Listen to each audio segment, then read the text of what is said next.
Wrapper വേടനെതിരെ ബലാത്സംഗ പരാതി. വിവാഹ വാഗ്ദാനം നൽകി പീഡിപ്പിച്ചെന്ന യുവ ഡോക്ടറുടെ പരാതിയിലാണ് കേസെടുത്തിരിക്കുന്നത്. വിവാഹ വാഗ്ദാനം നൽകി പീഡിപ്പിച്ചെന്ന പരാതിയിൽ റാപ്പർ വേടനെതിരെ പോലീസ് കേസെടുത്തു.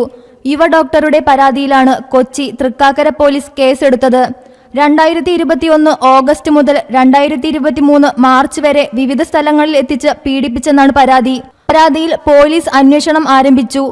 ഇൻസ്റ്റഗ്രാമിലൂടെയാണ് വേടൻ യുവ ഡോക്ടറെ പരിചയപ്പെട്ടത്. അതിനു പിന്നാലെ കോഴിക്കോടുള്ള ഡോക്ടറുടെ വീട്ടിലെത്തി ബലാത്സംഗം ചെയ്തുവെന്നാണ് പരാതി.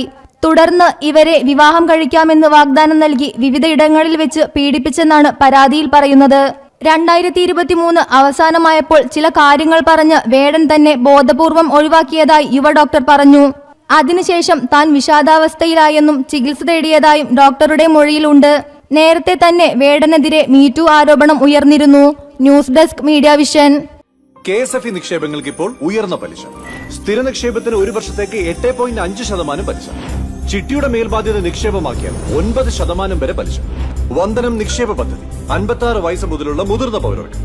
പലിശ 8.75%. നിക്ഷേപിക്കുന്ന തുകയ്ക്ക് സർക്കാരിന്റെ ഗ്യാരണ്ടി. വേഗമാകട്ടെ, തൊട്ടടുത്തുള്ള KSFE ശാഖ സന്ദർശിക്കും. KSFE, ഈ നാടിന്റെ ധൈര്യം.